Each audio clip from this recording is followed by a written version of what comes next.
The Philadelphia Eagles won a thrilling close game against the Los Angeles Rams at home in the Linc, 33-26.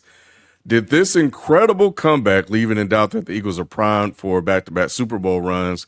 And can anyone explain how Sean McVay and Matthew Stafford choked this game away after leading by 19 points going into the second half?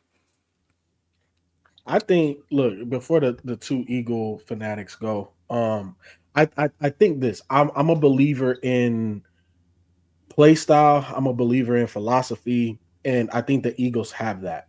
Regardless if it looks bad or they're humming on offense and everything is in sync, right? I'm I'm I'm a believer in what they have building over there. To what Nick was talking about earlier, when you think about a squad, and typically you want it to be head coach and quarterback, but with the Eagles, it's really they control the offensive and defensive line. Even though that this O line isn't as good as it has been in years past, that is their superpower. And then their quarterback happens to have a superpower that is complementary to the O line. You know what I'm saying? He's not your typical quarterback that is a gunslinger going to throw 3, 4, 500 yards. You know what I'm saying? Now, can he do that when he needs to? We saw it in this game. When them boys needed to throw the rock, AJ Brown was an issue. Devontae, what's his name? I wanted to say Devontae Adams, not Devontae. Smith. Smith. They were issues. You know what I'm saying? And I think that I hate the way that Nick worded this, especially the second half of this question.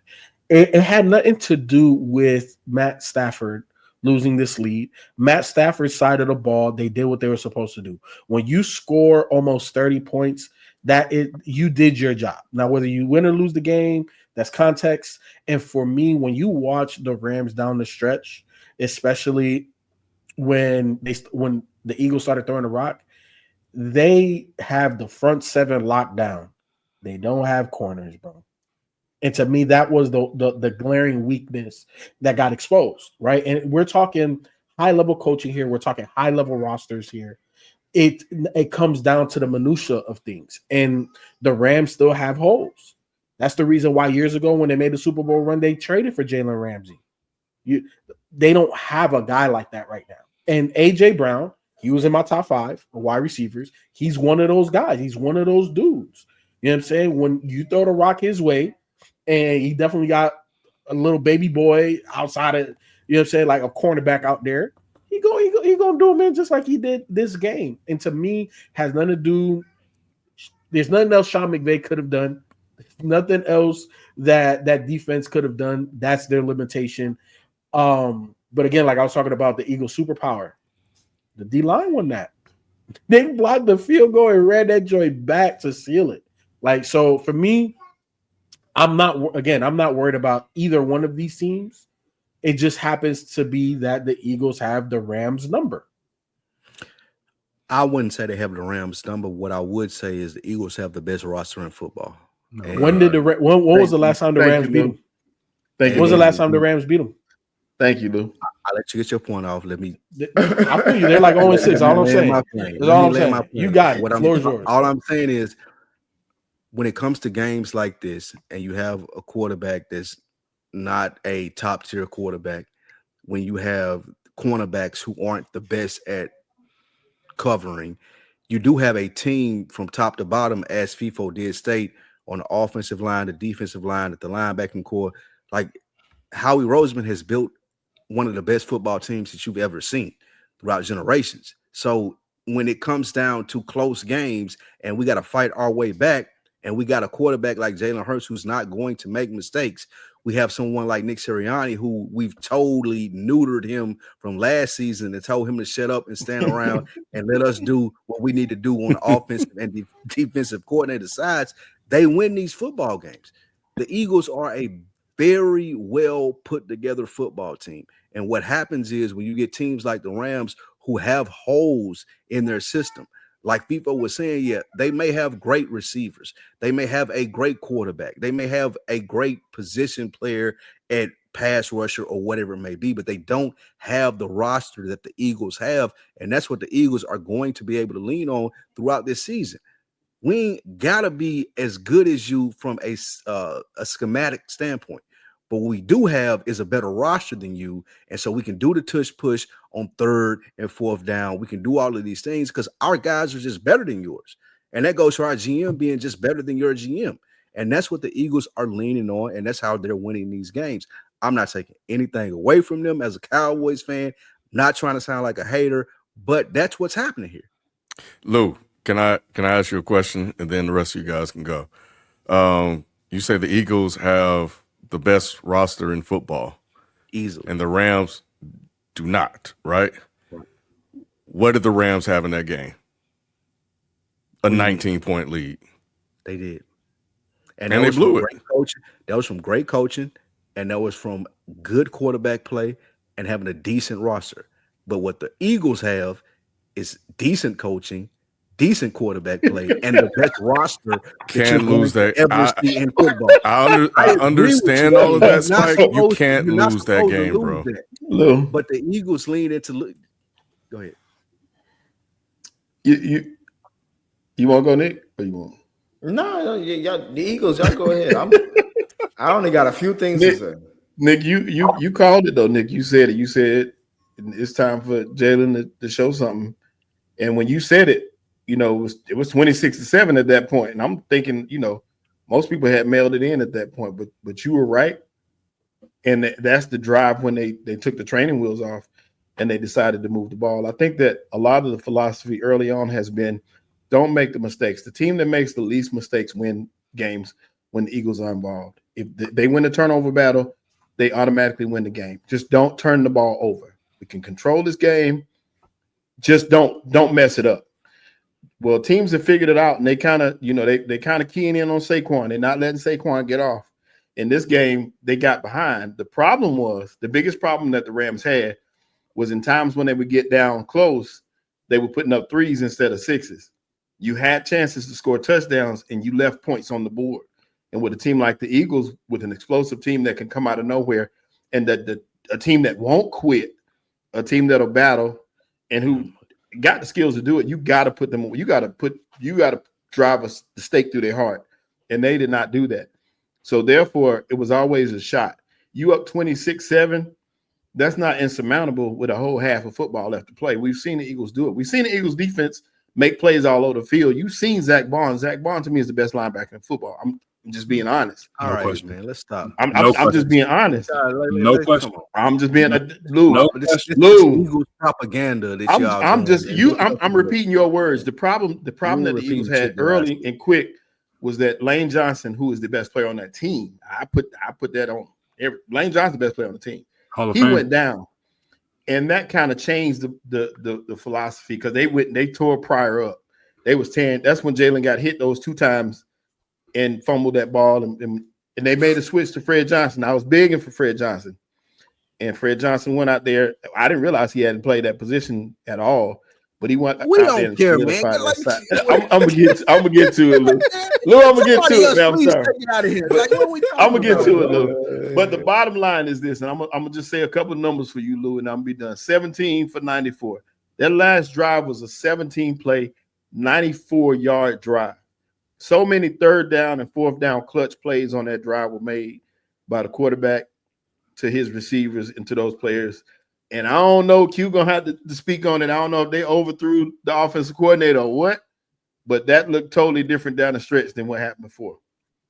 But 17 for 94, that's crazy. And to convert that, score that touchdown on 4th down, that's big time. If that's not elite, I don't know what is. Somebody please start talking so he can be quiet. Nick, you want to go ahead just real quick? No, you go. Let's hear it back to back. It's the Eagles win, let's just give it to us back to back. Pause.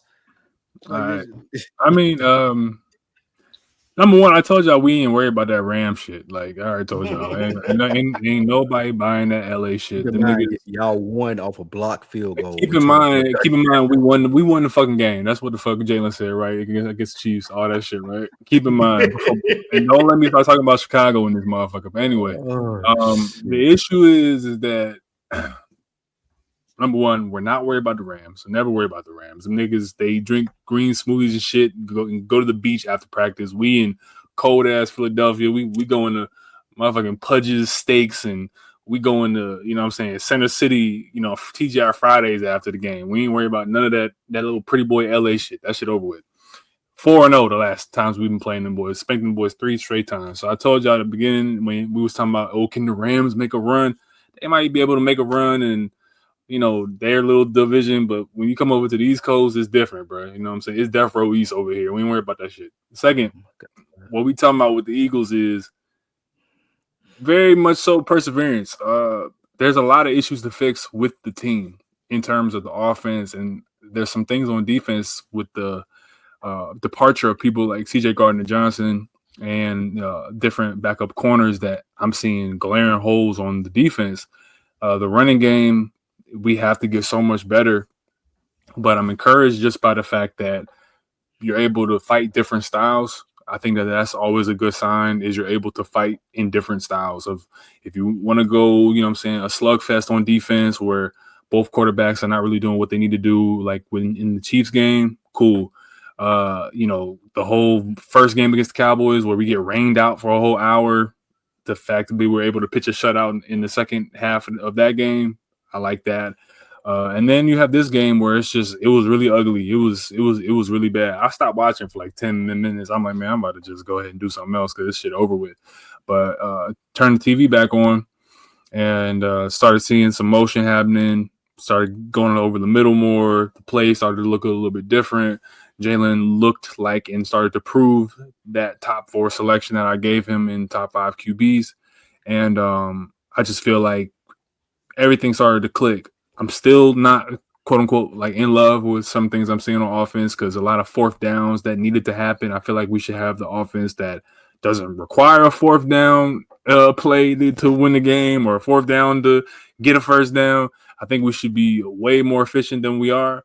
But due to the fact of what was given to us, you know, you pulled through, defensive line came through, Jordan Davis is trying to get paid.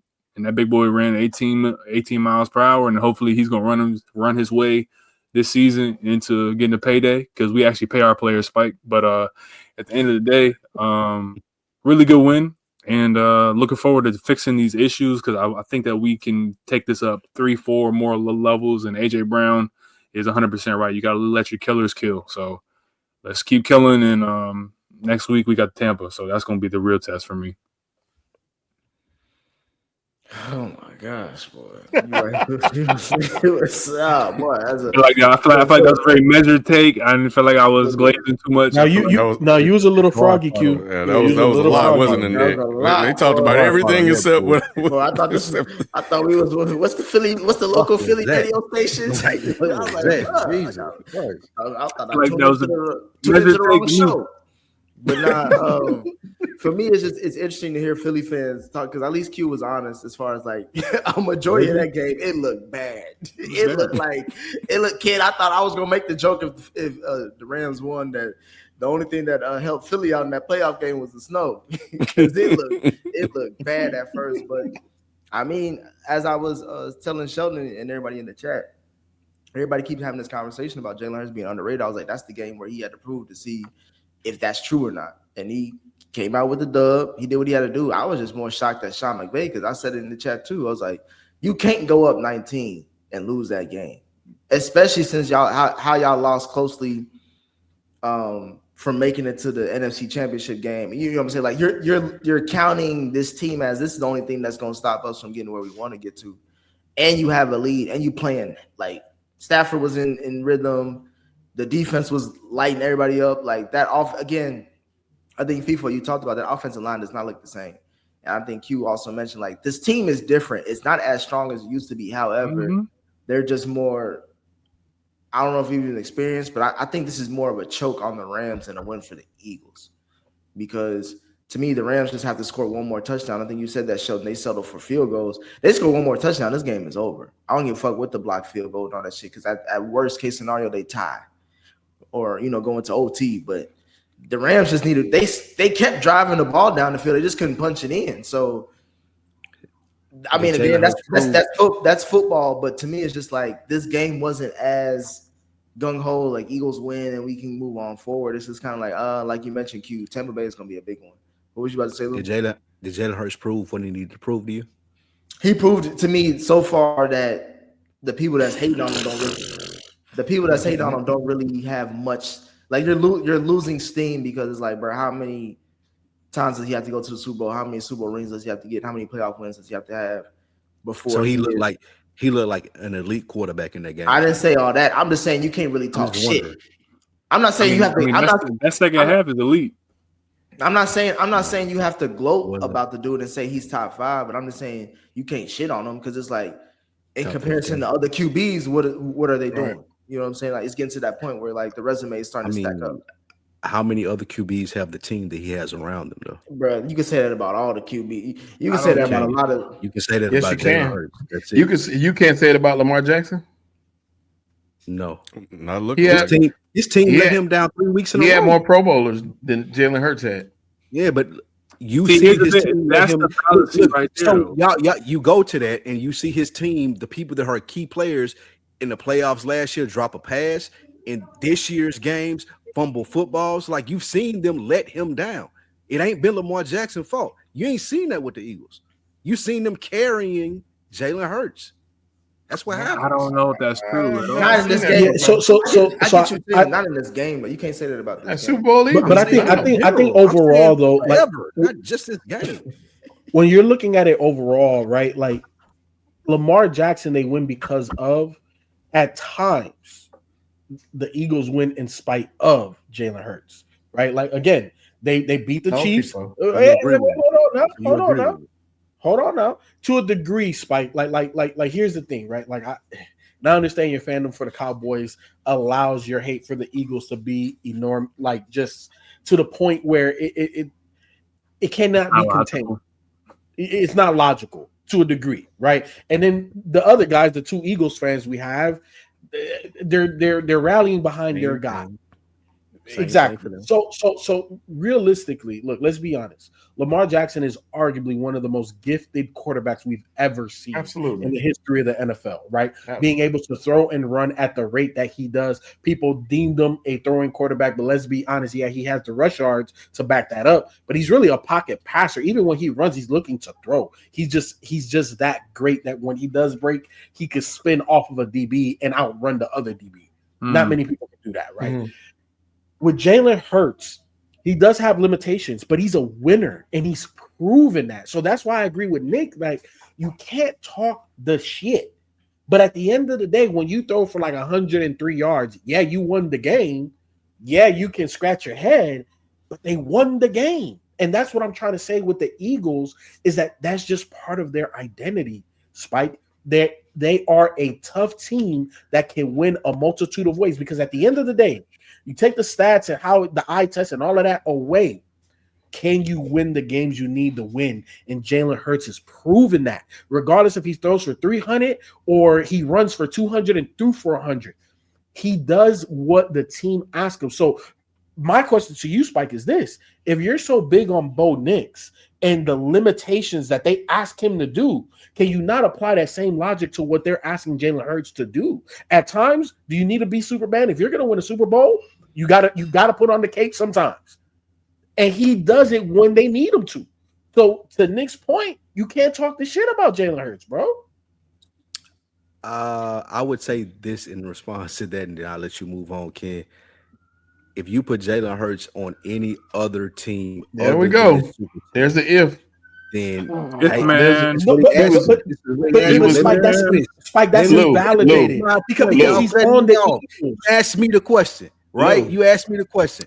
So I'm saying this to your in direct response to what you're saying. Yes, Jalen Hurts can do this on the Eagles team.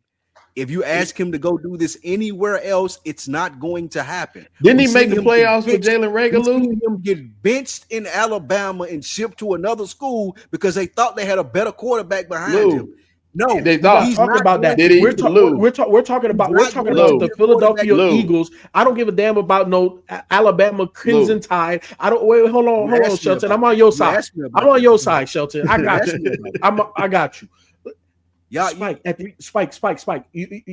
You're drinking way too much because it's not about if. It's not about if. It's what he has done. So at the end of the day, it's the organization's job to understand the players that they have and build around them. So we could give Howie Roseman and everybody in the front office the maximum amount of kudos. But at the end of the day, let's talk about the history of Jalen Hurts with the Eagles, bro.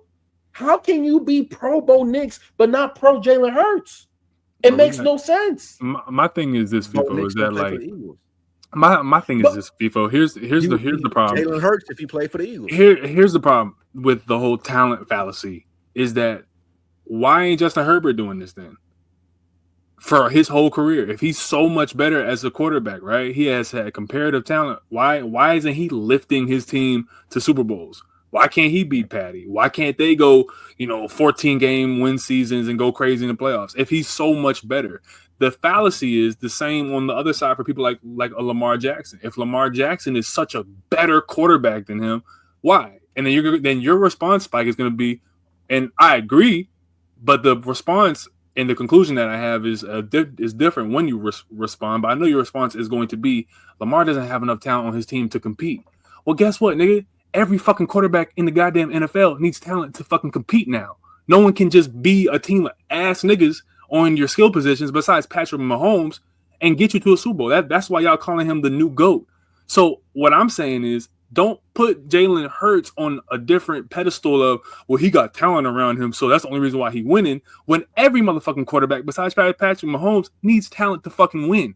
Caleb Williams, they went and got him a whole skills position stable of people to help him win. Jared Goff ain't doing none of this shit without Jahmyr Gibbs, David Montgomery, blah, blah, blah, blah. But who cares? Because they're there and they have to be there. Who is Dak Prescott if you just give him a team full of Michael Gallups? Nobody. So this is a fallacy that we have to just do away with, because the only quarterback that I've seen is y'all new GOAT talking about Patrick Mahomes. So we all need talent. Does a quarterback's talent level individually impact have more talent than most people though? Bro, I don't know why y'all keep we wasting time. I think I'm gonna say this. I'm gonna say the last thing about it. You're not gonna convince Lou on. No, it ain't really convincing him. But Lou, I'll say this about what you're saying. It's funny you saying it because a lot of people are saying the same thing, and all they're doing is moving the goalpost. Because at one point winning was important. Now they try to make it to where it's not important. They try to figure out this is a stats league. No, winning is the ultimate goal, and if you win, that should be all that matters. Yeah. Next. I just think everybody just pick and choose which one of these suit whatever position they have. Sometimes it's winning. That's the only thing that matters. Other times it's style points. It's all bullshit. It's been bullshit I've been listening to the same flip-flopping, moving goalposts for 13 years. When a guy that you like wins are the only thing that matter. But, anyway, let's move on. It's all bullshit.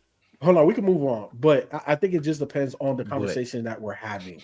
No, it doesn't, FIFO. We're going back and forth about Jalen Hurts. I'm out. If we're talking like GOAT or if we're talking top 10. Bro, no. Time out. When Jimmy G and all these other guys were winning, the conversation about winning games was irrelevant. Same thing that we were having the conversation with Brock Purdy. Wins didn't matter then. Wins did not matter then, though. You know why they matter? Because we all knew before. We knew that they weren't going to get the dub that they needed. That's not the point that I'm making, FIFO. The point that I'm making is that now the only thing that matters is winning the game. But when there were quarterbacks that everybody was critical about in the chat on this program, and the names I was naming are Brock Purdy and Jimmy G. We all were here. Their wins were discredited. That's all I'm saying. Wait, Ken. But when it comes to Jalen Hurts, he was in that same category as Jimmy G and Brock Purdy. And guess what happened? He started winning Super Bowl. It's fine. I think the point is being missed. But that's cool. But we can move on.